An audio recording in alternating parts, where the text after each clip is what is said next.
Hey friends, this is Joseph Maynor.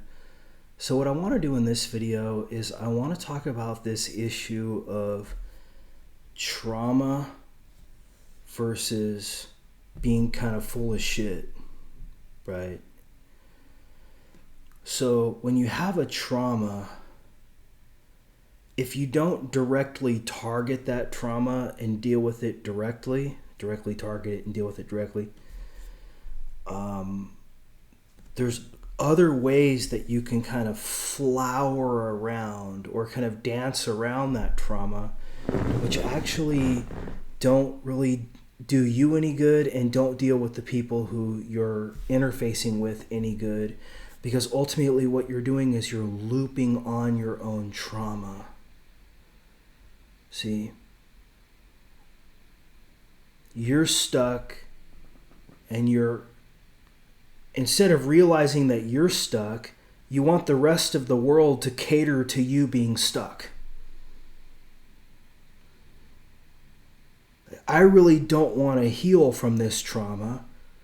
So instead of directly healing the trauma, what I'm going to do is I'm going to expect the rest of the world to cater to my corrupt idealism about the way the world should be, so that I don't have to be in fear of experiencing that trauma ever again.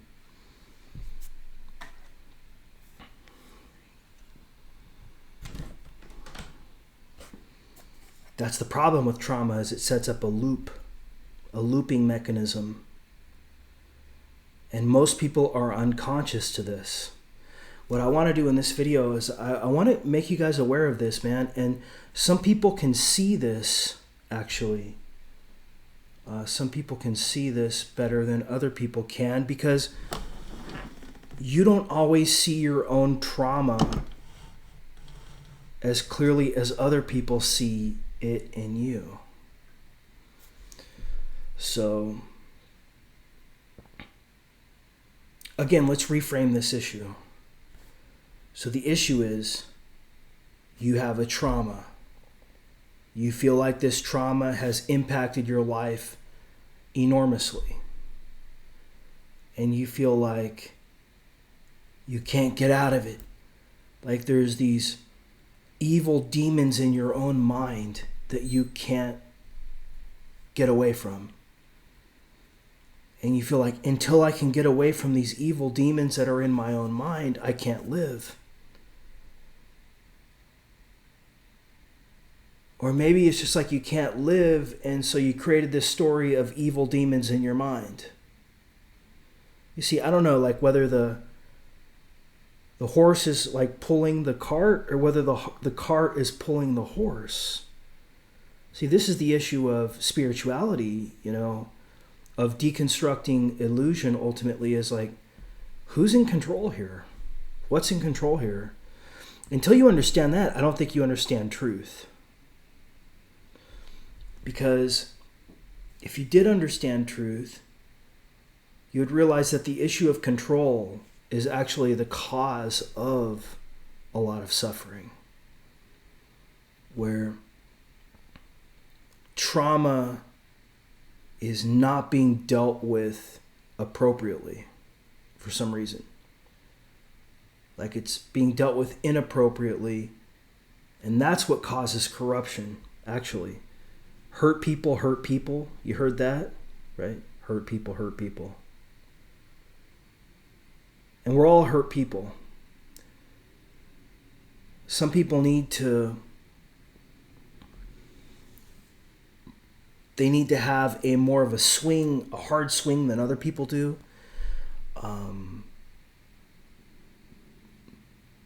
But if you think about it, going through this experience of life is the one thing that's common to all of us. This is what grounds you, is that we're all doing the human experience, right? The human storytelling time. We're all doing that. But it's not just storytelling time. It's also survival, right? It's what's really real, actually. The root, in a way, is the crown. See? In a flip side. It's like you can't dominate minor harmony with major harmony. You can't dominate major harmony with minor harmony. They're different. They're different aspects of things. So the same thing holds true with life. It's not just paradoxical. It requires like a you that shows up that makes sense of what's going on. Like a you who's present and accounted for, right? Present and accounted for. That sounds very military, very stage blue. Well, there's a lot of, that's actually kind of interesting because that's a very, I'm just improvising now, but also this is a keen insight, man. That's also a very kind of stage red, stage orange understanding too, like present and accounted for. Like I'm a leader, but I'm not like the Ubermensch. I'm not the overlord or the overleader. I'm the leader of me, right? The human leader. The human leader isn't necessarily the leader of others. Just because you joined the Boy Scouts doesn't mean that you're an Eagle Scout the day you join, right? Like only 2% of Boy Scouts really earn Eagle, right? I'm an Eagle Scout, so I earn that.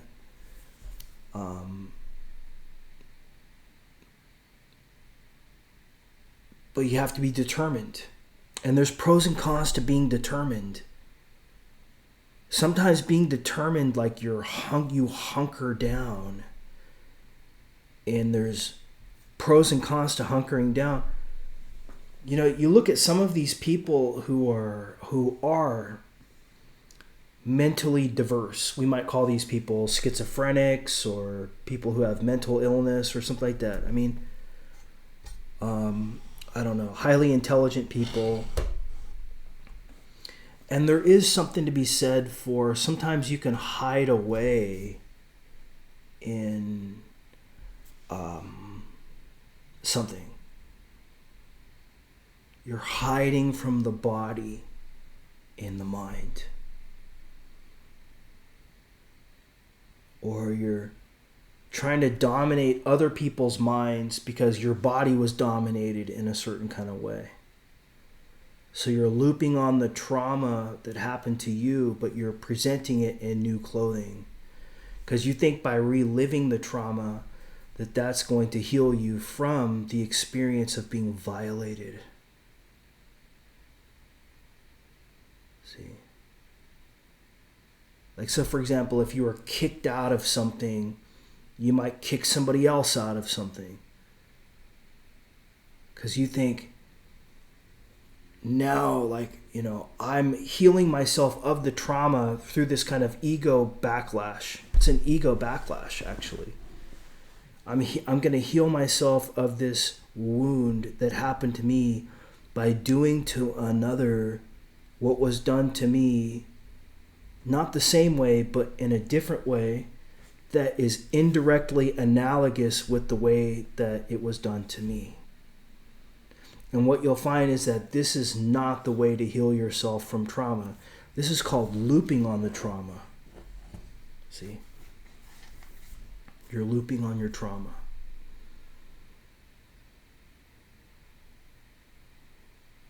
You're trying to hurt people the same way that you were hurt. And you think, like your ego thinks that this is a way that's going to heal you from the hurt that you experienced. And we all do this. Every person does this. Because everybody has a wound, right? Whether they know it or not. Every person has a wound. And it's really ultimately through love, through self-love and self-acceptance that you can get over wounds to yourself. And it's a hard place to get to because it's so much easier and kind of like it's like drugs. You know what the thing is? The biggest drug in the world is not marijuana. It's not heroin. It's not meth. It's not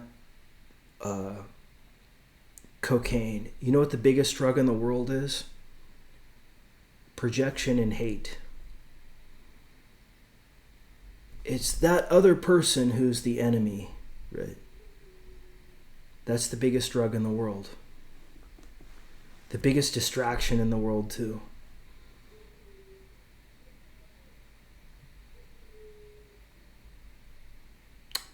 You know,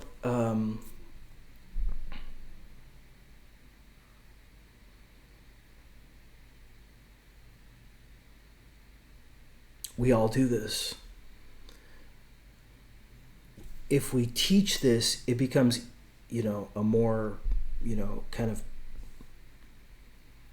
even deeper hole that we're digging ourselves into. But it's the blame game.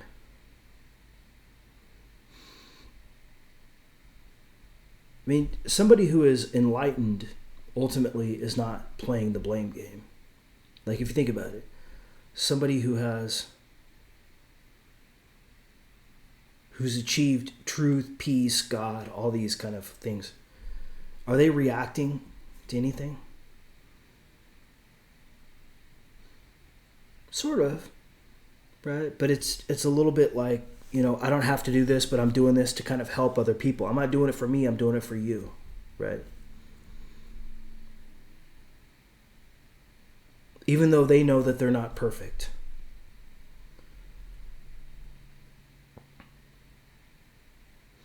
But also, don't kid yourself.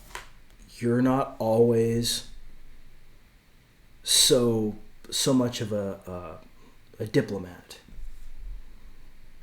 Sometimes you're a dick, right? Because you get triggered.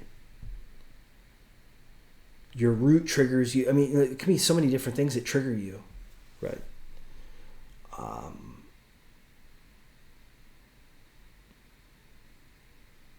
And you also realize too that, okay, I'm in my ego, like I'm in my devil.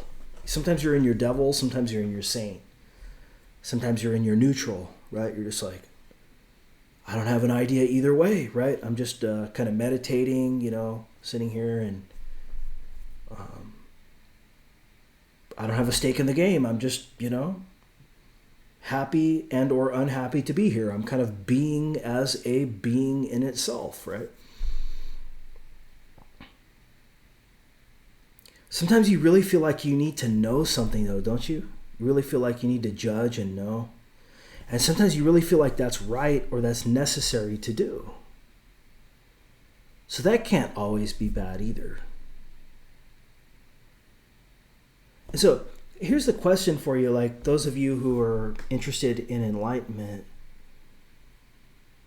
What's that which is true or here that sort of goes beyond all of these changes? We might call that consciousness, The feeling of, here's what I'll give you, right? I'll give you a pointer. Here's a good pointer to it. The feeling of being something stable over time. That's okay to be here.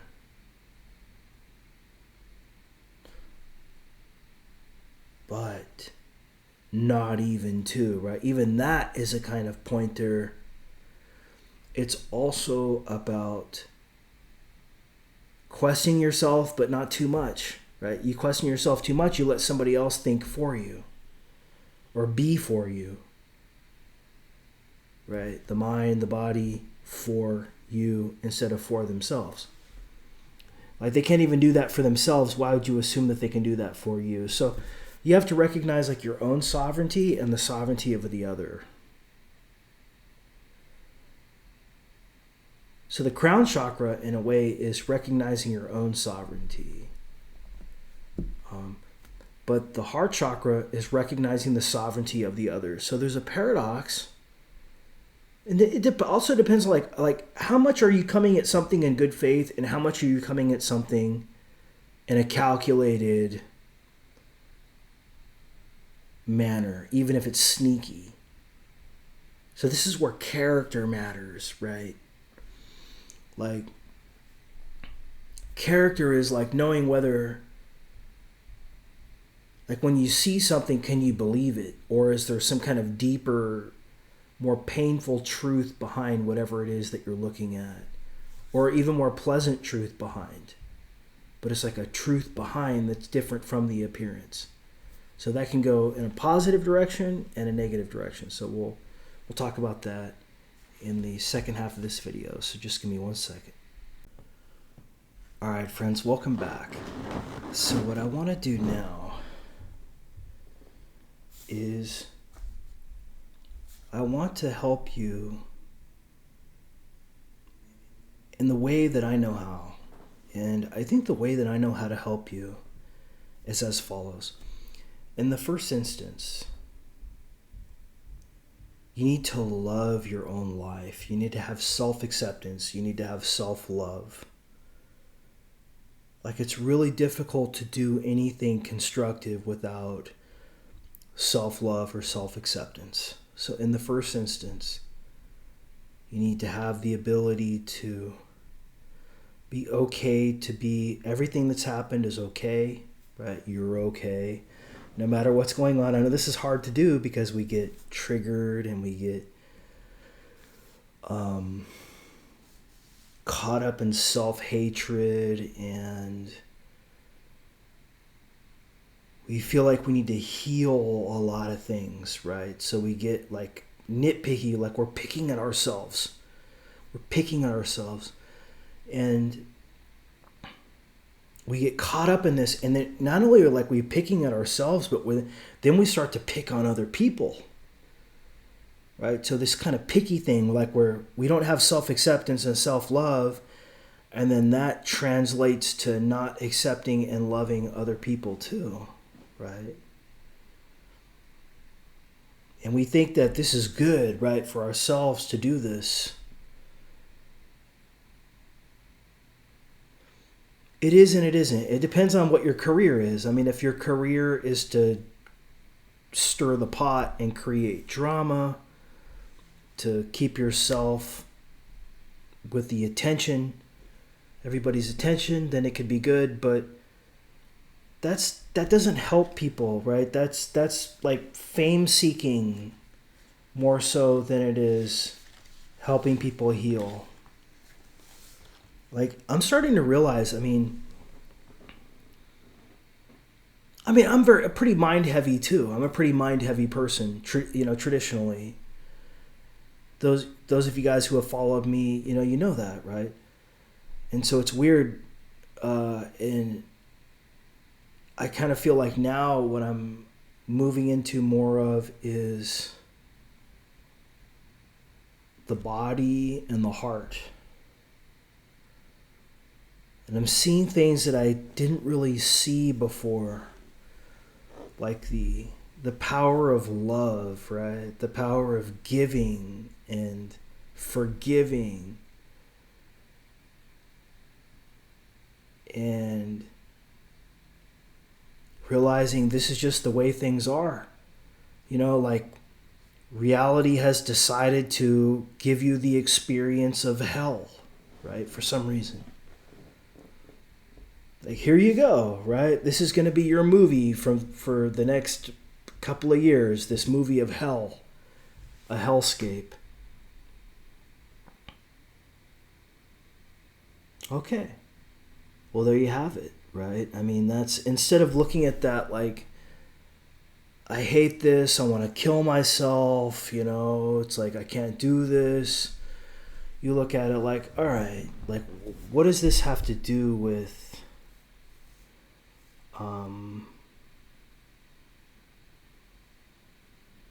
what does this have to do with the mixture of the experiences of my life? Do you really think that everything in your life should be this kind of mediocre stability? And even if it is, right, you're not going to be happy with that. That is going to be your problem. That's going to become your problem. You're bored, right? You get bored in anything, right? And so some people, they got to bring something in because they're bored. Okay, that's the one thing. Then also, people got to bring something in because they have unresolved trauma See, that's the second factor that a lot of people don't realize. Or they have unresolved education, trauma, like something, right? Something that they like don't, they feel like they're not enough. They feel like they're not enough. They're unhappy. You can be somebody like Elon Musk, right? Who has all these, $500 billion or more. And he's still fucking around dealing with Donald Trump. I mean, if I were Elon Musk, I'd be living in some kind of, I'd buy my own fucking country, man. I'd be living there and, just, I don't know, man, painting or playing music or, whatever. I wouldn't be working at all. But it's so funny, like the person who's doing that, right? That's the person who's homeless on the street, Because they would never narrow their mind and narrow their morality, like narrow their character in a way to play a kind of shady game on reality just to survive. That would never cross their mind. So what you don't realize is that the schizophrenic person who's living on the street is almost the most authentic person there is from their perspective. They didn't choose to be crazy, right? They don't want to be crazy, but they can't help but not trust themselves, just like you can't help but not trust yourself. So they're living their truth. But that is so different from the status quo, is it not? And that's okay. I think we should do more to take care of people who are hurting, and to be a little bit more feeling oriented and heart centered in how we deal with things. Nobody does something stupid intentionally. They don't want to do it. It just happens. It isn't about genetics. It's not about genetics. Don't think about it that way. See, that's way too of a human way of thinking about things. It's not about genetics. It's like saying, oh, you can only be good at playing jazz if you were genetically inclined to play jazz. Fuck that, dude. If you had the right tool set and the right practice regimen, and you did that every day, you could become very good at playing jazz. So this limiting belief stuff about genetics, people are this way or that way, right? You're using that to create drama and to make yourself seem like you're the boss, right? But we all do this, but some people, they don't. They hide their ego, their massive ego, right? Don't become that kind of person. Eventually, you're going to get exposed. You're going to get exposed through yourself. You're going to realize at some point it doesn't work anymore. It didn't do what you thought it would do. Like, it got you certain goodies, but it's not going to give you the whole thing. To give you the whole thing, you need character, right? You need character. People can't be uncertain about what your motives are. I think ultimately this is the thing from Stage Blue. Like, if you pull something from Stage Blue that I think is of use, is that one of the great ways, one of the worst ways and one of the great ways, paradoxically, to get goodies in life is to have good character. One of the worst ways is to have good character, because then other people kind of surrender to you, right? They trust you blindly. But one of the great ways to get character ultimately is when you realize, I'm not trying to get anything from you. Actually, I'm just trying to give you something to help you for free. And I have good character too. Like, I'm not somebody who's like dealing with like some kind of underlying trauma, right? And I'm coping with that in a way where it's like, or really, ultimately, I should have went to dealt with a shrink or something like that, but instead I like bypassed in philosophy or spirituality for a long time, and ultimately tried to deal with this trauma that I experienced in all these less useful ways, because it all I did was I was looping on the trauma for many years. Like, what if you could have healed yourself, you would have healed yourself fast, right? But the fact that you never healed yourself, like, that just means that you're the best you can be is a mirror for other people. And instead of truth as a parent, you become truth as an uncovering, like a mystery. Because the reason why you're a mystery instead of apparent or embodied is because you haven't healed your trauma. Right? You're still dealing with whatever happened to you, whatever hurt you, whatever you feel like held you back. And you have a vendetta against humanity or even against God. Okay, so there's people that have a vendetta against the human. You have people that have a vendetta against God. But ultimately, why do you have that vendetta? What is that doing for you? So now your life purpose is to like pursue that vendetta instead of just really healing yourself. Which would you prefer? That's a hard question, because it's actually a very sophisticated question. It's like, to what extent can you actually heal yourself? Like, how much of this is based on genetics and how much of this is actually just based on happenstance or skill or luck, right? I mean, this is the law of karma, the law of change. The people who become spiritually enlightened are ultimately the people who can transcend their wounding and how they feel like they were held back or wounded.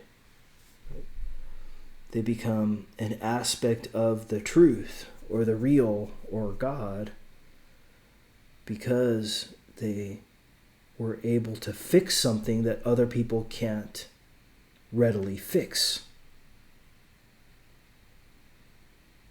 And is this a value or is it a truth? Is it an ideal or something that's real? I don't know. And I don't think it necessarily matters entirely. There's all of this, I think, is part of it. And you don't want to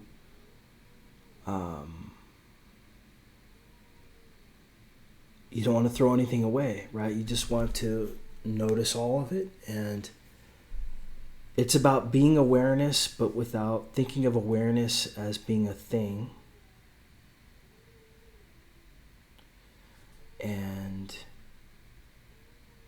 But also thinking about awareness as a thing too. Like, it's not about like this kind of like, it's like this like intellectual judgment game. See, if you actually had sovereignty, you wouldn't think of sovereignty that way.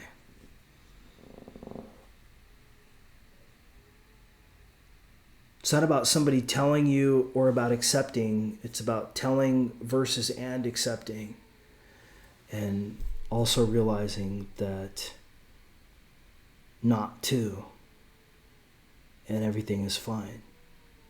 Heaven and hell are okay to be here in equal measure.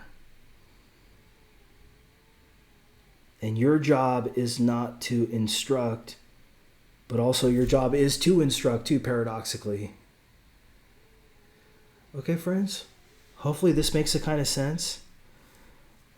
It can only make sense if you follow your own voice, if you're tapped into your own voice.